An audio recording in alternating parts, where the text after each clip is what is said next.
The Butter Battle Book by Dr. Seuss. For Mason with Love.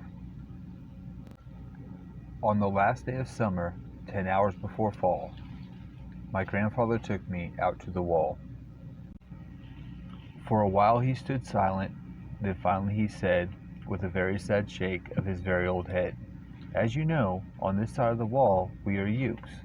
On the far side of the wall live the Zooks." Then my grandfather said, "It's high time that you knew of the terrible, horrible thing that Zooks do. In every Zook house and in every Zook town, every Zook eats his bread with the butter side down. But we Ukes, as you know, when we breakfast or sup, spread our bread, Grandpa said, with the butter side up. That's the right, honest way." Grandpa gritted his teeth. "So you can't trust a Zook who spreads bread underneath. Every Zook must be watched. He has kinks in his soul. That's why, as a youth, I made watching my goal. Watching Zooks for the Zook Watching Border Patrol." In those days, of course, the wall wasn't so high, and I could look any Zook square in the eye. If he dared to come close, I could give him a twitch. For a while that worked fine, all the Zooks stayed away, and our country was safe. Then one terrible day, a very rude Zook by the name of Van Itch snuck up and slingshotted my snickberry switch. With my broken off switch, with my head hung in shame, to the chief Ukaroo in great sorrow I came. But our leader just smiled. He said, "You're not to blame, and those Zooks will be sorry they started this game. We'll dress you right up in a fancy suit. We'll give you a fancier slingshot to shoot."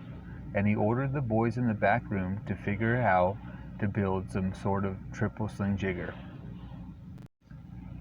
With my triple sling jigger, I sure felt much bigger. I marched to the wall with great vim and great vigor, right up to Van Itch with my hand on the trigger.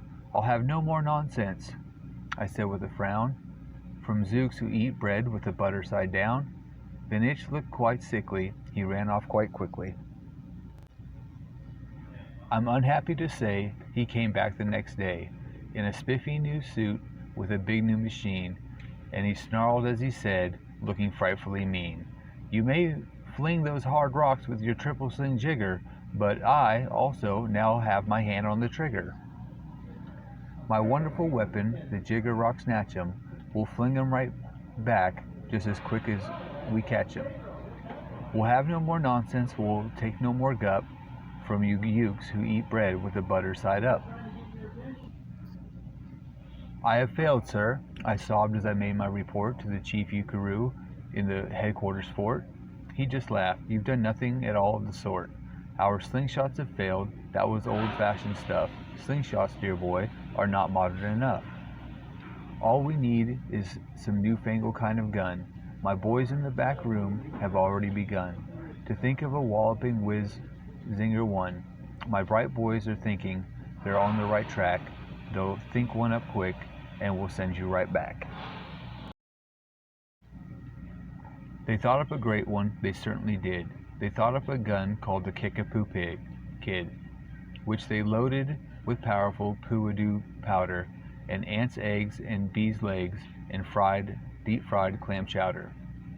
And they carefully trained a real smart dog named Daniel to serve as our country's first gun-toting spaniel. Then Daniel, the Kickapoo Spaniel, and I marched toward the wall, with our heads held up high, while everyone cheered and their cheers filled the sky. "Fight, fight for the butter side up, do or die." Well, we didn't do it, and we didn't quite die, but we sure did get worsted, poor Daniel and I. Van Itch was there too, and he said, "The old pig, the boys in the back room invented this rig, called the 8-nozzled, elephant-toted boom blitz.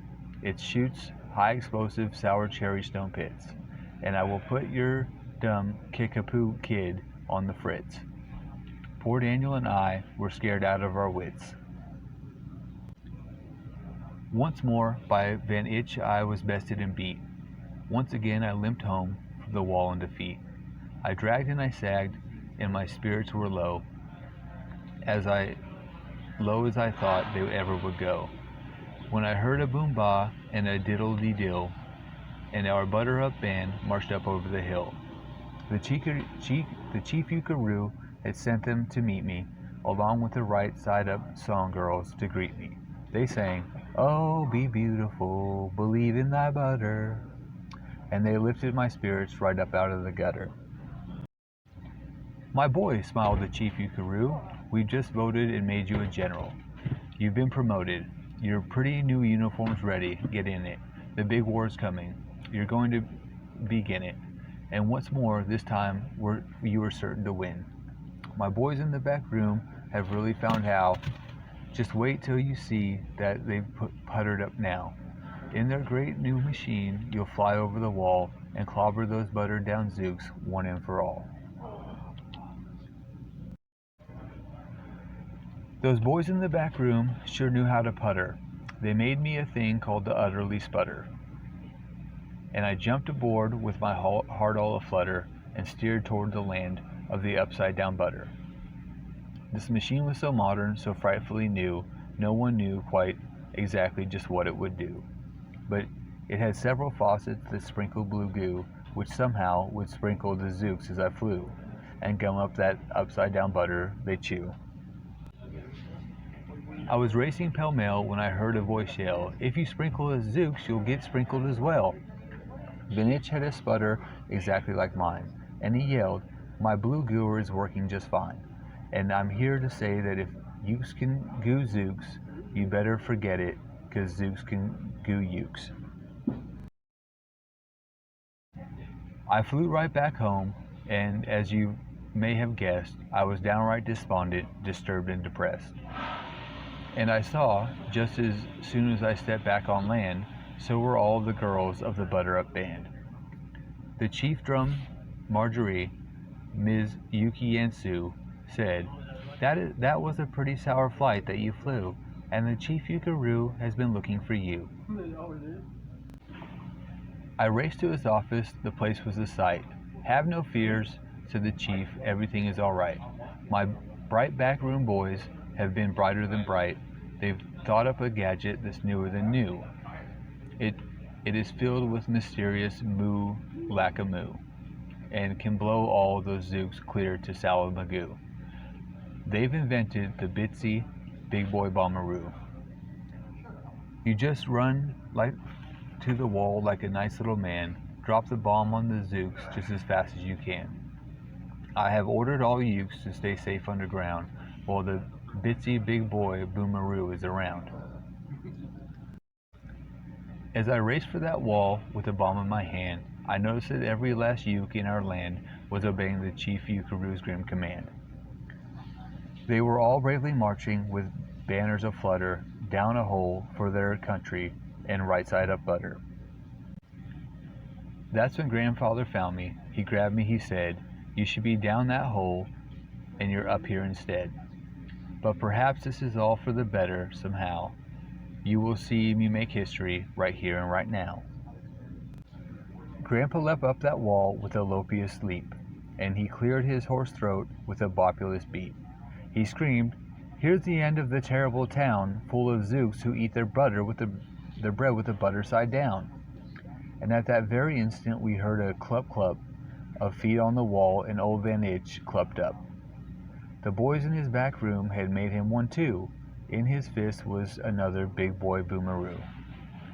"I'll blow you up," he yelled, "into pork and wee beans. I'll butter side up you to small smithereens." "Grandpa," I shouted, "be careful, oh gee.